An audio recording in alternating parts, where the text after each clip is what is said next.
John Fredericks Radio Network, good to have you with us. We're live at the beach here in Virginia Beach. We're going to be leading a rally tomorrow for a Trump rally. It's going to start at 9:30 a.m. at Virginia Beach, Republican Party headquarters on Virginia Beach Boulevard. Scott Taylor will be there. Kirk Cox will be there. Please come out and support the president and the Republicans. We need as many rallies as we can. Get people fired up. Joining me now live, we're at the oceanfront of the Marriott, is Scott Taylor, running for Congress, 2nd District. Scott, thanks for staying for another segment. John, great to be with you. You have a fantastic view. I think you might I could see you setting up office here quite often. Yeah, you like it? Yeah, it worked out, didn't it? Yeah, definitely. Yeah, because you get the off, what was it called, off-season rates. So we were able to do this. Is pretty good. Had to spend a couple days down here.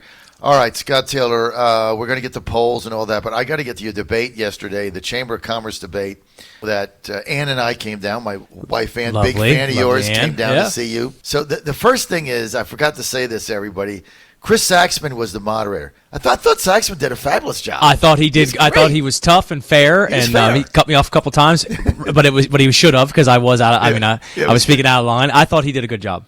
I thought you annihilated Elaine Luria in that debate. I mean, it was a combination of you were really good. You had all the issues. She was dreadful. She had no answers. It was all like political double talk. It was about, there was one thing you pointed out. She kept saying all these bills that she did, and you're like, these are the same bills that go through every single the exact same session. Language. The exact same language.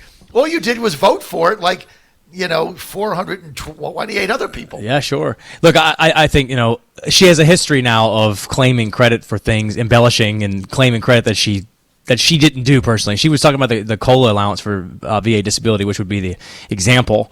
And she's like, oh, well, this is my bill. I fought for it and wrote for it. It is the exact same bill that passed twice each year when I was in Congress by Rep. Boast. It was his bill. It's the same thing. She just put her name on it. And I just, that is not the same thing as finding a problem from inception, writing a bill, solving a problem, getting things done like I've done with the Ashanti Alert Act or VA accountability. And I think yesterday showed it was crystal clear why Elaine Luria tried to not debate at all. And the only reason why she debated is because we had tremendous community pressure on her. And then she tried to push it all the way towards the closest to election as possible because she doesn't have a lot of substance on the issues. It's a lot of rhetoric. There's no reality there. There's no accomplishments. She's absent. And then, of course, she got called out for investing in China. Thinking about this for a second, listeners out there. A U.S. Congresswoman invested in Chinese manufacturing, especially right now. It's insane. Like, she bet on China, not on America. And the fact that she finally admitted, we were all over, of course, for right to work.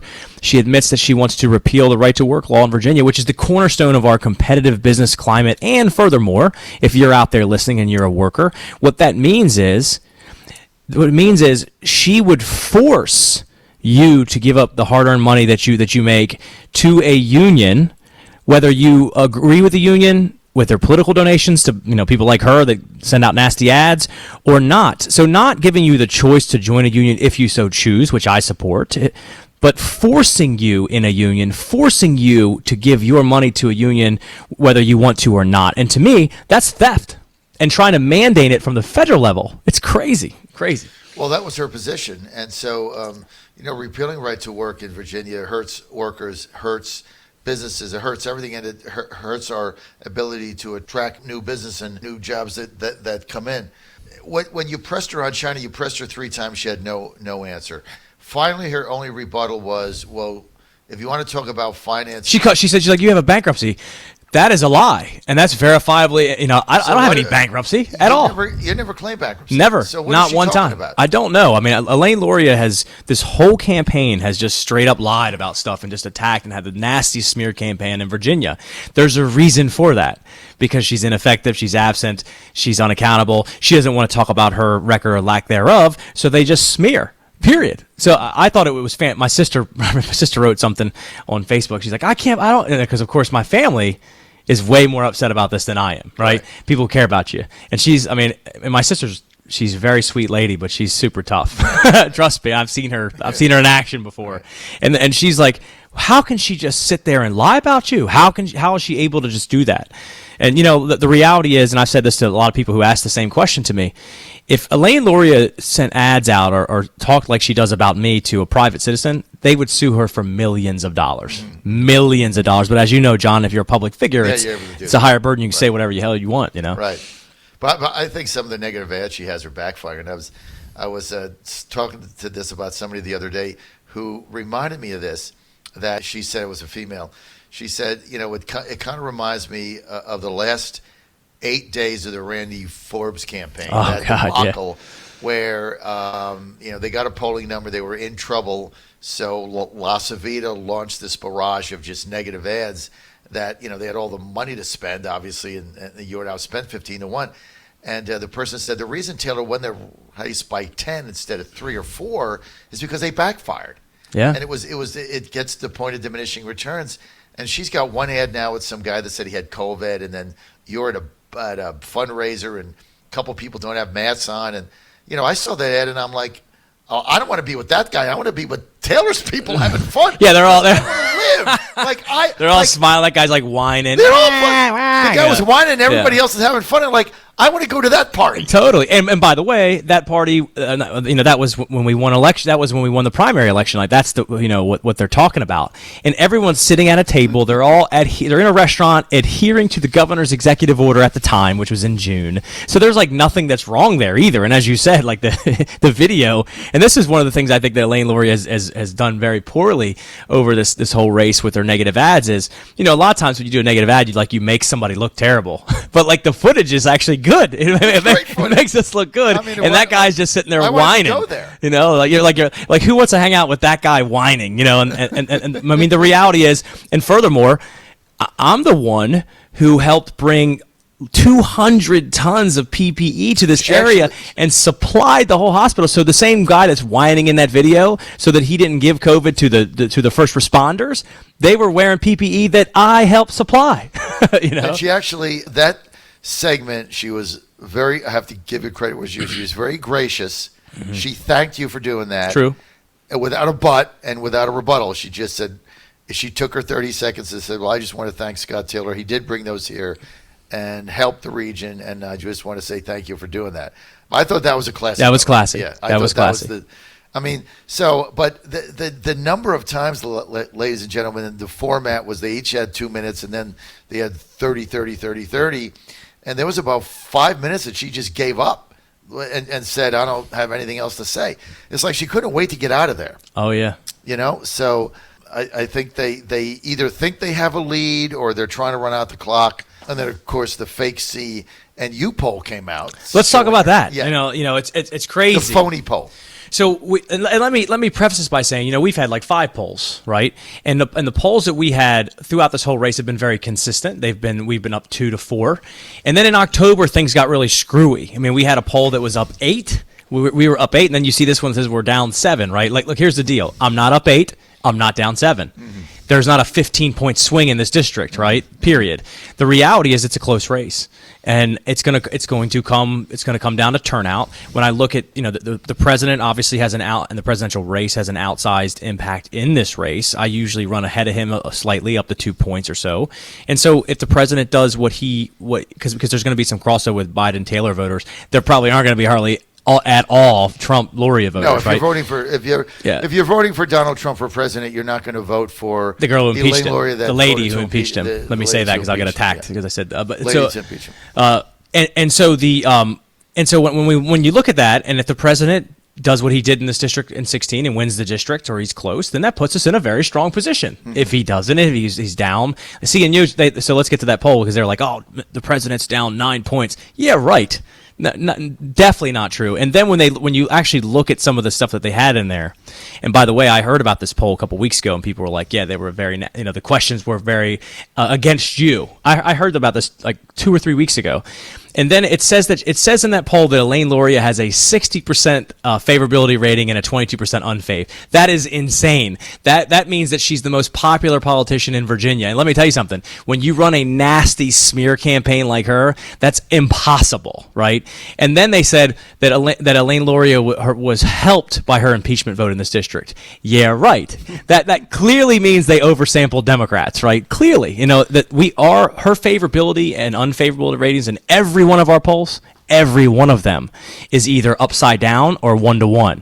I mean, period. Right. And the more she runs smear ads, it elevates my negatives, but also hers, as we talked about. Right. So the notion that Elaine Luria, who spent $10 million in nasty smearing ads, is somehow liked by 60% of the people it's just ridiculous. Well, remember, this is the same fake Christopher Newport University poll that in 2010, at the exact same time, right, 2 weeks out, said that Glenn Nye had a 10-point lead over Scott Ridgel. Same poll, 10-point lead. So the same poll 2 years ago, same poll, said that I had a 7-point lead and I lost by 2. Right. So I hope they are equally as inaccurate this time. Oh, they're totally inaccurate. They also said in 2016 in Virginia that, because I remember this because I did like 20 TV hits in 2 days. They said that we were at 34% and we were getting beat by Hillary by 17, right? We lost by 5. I mean, this was like 10 days out. This is a horrible poll. They're off by big numbers. But the reason they do it is not to give information on polling. It's to forward a narrative. Which surprised me, like Quentin Kidd, I take him as a serious guy, but he's not like number one. I don't think Quentin Kidd is naive or ignorant. And if he looked at that and said, "Oh, Elaine Luria has 60% approval rating," yeah, right. Like he should be like, "Come on, man!" Like that's crazy. Yeah. Well, it's the people under him doing it. Yeah. And even if you look at the statewide poll they did, they say Trump's down by 11. I think is what they said the other day, or some poll had. Yeah, I think it was them. Trump's down by 11 in Virginia. Okay, so if you're down by 11 in Virginia, how the hell can you be down by 9 in Hampton Roads? If he's down by Hampton, if you're in the 2nd district down by 9, Trump in Virginia is down by 20, right? There's no way. The math doesn't work. That's right. Because you're down by 25 in Fairfax, down by 30 in Arlington, et cetera. You're down in Charlottesville, you're down in Richmond, down in the 3rd. We think it's a close race. This is a close race. It's a nail-biter. It's a close race. That's, it's going to be all on turnout. So let's talk about early voting, your strongholds, her stronghold, mail-in ballots. How's that going? It's good. So Democrats tend to have a lead in early voting everywhere, right? They always do traditionally. Our district, that gap is a lot closer. Of course, we look at and see who has voted already, and then we model it and see who Republicans, who Democrats. Because you're able to see now exactly who's already voted. That's right. And are you able to see who requested a mail-in ballot? I don't know the answer to that question. Maybe. Maybe you might be able to, but they have a lead. But the early voting you can see. Yes, that you see who's voted. You can see that John Fredericks voted early. That's right, and so they have a slight advantage there, but their advantage here is less than it is in other areas, which that bodes very well for us actually, because the reality is most Republicans are coming on election day, period. Game day. That's what we call it, game day. They're coming on game day. So, but I go to the polls every day. I just came from the polls. Where? Bayside Rec. I just walked the line, about 150 people. Is that a stronghold for you? We'll win it. We'll win that. We'll win Bayside. We will. I mean, these are early voting things, so they're not normal polling stations. They're the satellite offices. The people going into the registration. We will most likely we'll win Accomack. She may win Northampton. She'll win Williamsburg and James City County. We'll crush her in York County, and Pocosin will destroy her. Virginia Beach is the battleground. 66% of the district. That's where the knife fights are in the precincts. But I'm confident that we're gonna win here. So when you were out today talking to people going to vote early, reaction? Very good. Again, so typically when Democrats have the advantage in the early voting, Republicans are also voting early as well. So when I go there, there's tons of people who say, "We already got you, we got you, we got you, we got you." And then I'm talking to some people who, which is interesting enough, seem to be undecided still. And they ask questions, which is fantastic, which is why I do this. I go every single day. I've talked to thousands of voters now because I go to these precincts because they got plenty. They're voting. They're voting. They got plenty of time. They're waiting in line, and when I leave here with you today. I'm going to go over to Kempsville, I think, first, and then the registrar's office. So, you know me, John. I work my butt off every single day, all day. Well, nobody's going to outwork you. So, but the feedback's been very good at the early voting. Do you have enough money to be competitive in the final 12 Yeah, days? absolutely. We broke fundraising records for Republican here. Period. So we are. They have a financial advantage. They do across the country in swing districts, but we have exactly what we need to get. Right. Because there's a difference between having a financial advantage and do you have enough money to compete and get your plan out, Indeed. your message out, and it sounds Absolutely. like you're able to do that. Absolutely. So she can keep running negative ads. So let's get to Trump in the district. What's been the knocking on doors? What's been the reaction? There's that phenomena of folks that are, the silent majority type thing, the people who don't take polls, who don't tell anybody that they're supporting the president, but they're supporting the president. I think he did a great job last night. I think he crushed Biden in the debate. I think that's very helpful. If you remember, Obama flubbed the first two debates and then did well against Romney at the end, and it meant something. So I think it meant a lot. It meant a lot. So same thing with Reagan-Mondale. Right, the first Mondale debate, they had filled Reagan up with. This is a little before your time. I'm older, and they had filled him up with all kinds of facts and figures, and they wanted him to appear that he was, he had a handle on everything, and it was a disaster. Mondale beat him. I mean, and he looked old, and people were questioning, can this guy do another term? And then the third and final debate is when he said, I'm not going to exploit the relative I thought his youth and inexperience of my opponent, and he went on to win 49 states. So I think it's the final debate that matters. Absolutely, because that's when more people are paying attention, right. And there are plenty of independents out there that needed to see the president last night like that. Exactly. That you nailed it.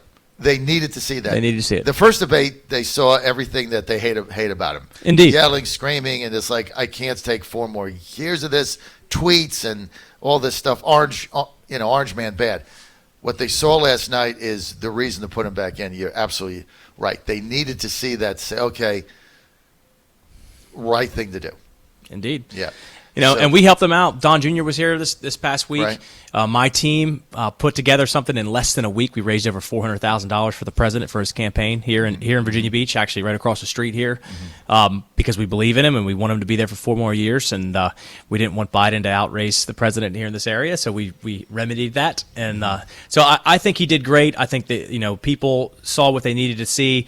If they were on the fence, they saw that and they're like, okay. There's a demonstrable difference between a guy who looks like he's not going to last for a few months, right. and a guy who's in charge and in command of the issues and understands them and is vibrant and energetic, and so I think he's going to win. I think he's going to win this district, and I think we will too.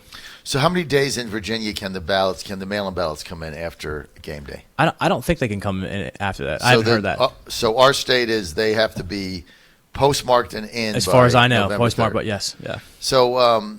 We're doing our election night show at your headquarters, Westin Hotel. At Town Center, Virginia Beach. Great panel that we're going to be there all night starting at 6. By the way, thank you for letting us do that. Of course. I really appreciate it. We have a lot of people coming. It's going to be fun. We're going to be on the air a long time. You think we're going to get a result Tuesday night? I think we will get a result. Your district. I do. I do. I'm not sure about the presidential race. No, we're not going to get. But I get think that. so. I mean, a lot of this early voting that's happening right now, they're using the same machines that they would do on game day, right? So it tabulates it really quickly. So I think so. I think we will get a result. What are we going to be looking for? Is there a precinct that we can look at that says, okay, Aragona is a bellwether precinct. What is it? Aragona in Virginia Beach. Aragona in Virginia Beach. So if I win Aragona, I win. So Aragona. So if I were to do my show that morning outside a precinct, would that be the one I should do? I think that's the best bet. Aragona, that's a great bellwether precinct. Whose district is that? Is that just Steph's? It's the 85th district, so it's my old district. Miera's? No. It's Davis? No, the gentleman that I think is it Hayes, Delegate Hayes, the one that beat Rocky this last time. Oh yeah, Hayes. Okay, probably not going to help me. Not going to help you, but Aragona is a great bellwether district. Who's Senate district? Kiggins. Yep. All right, so I'll get Jan to help me with that. Her staff. Yep. Tyler or something. I'll do that. Okay, Aragona. And it's right down the street from town center as well, so you're close. And it is okay. And is it is it school or? It is it's a school. It's a blue collar working class neighborhood. Perfect. Fredericks Radio Network, Godzilla of Truth in America, Scott Taylor. If you're in the 2nd District, vote for Scott Taylor. Scott, people want to donate. Email. What's your web address? ScottTaylor2020.com. ScottTaylor2020.com.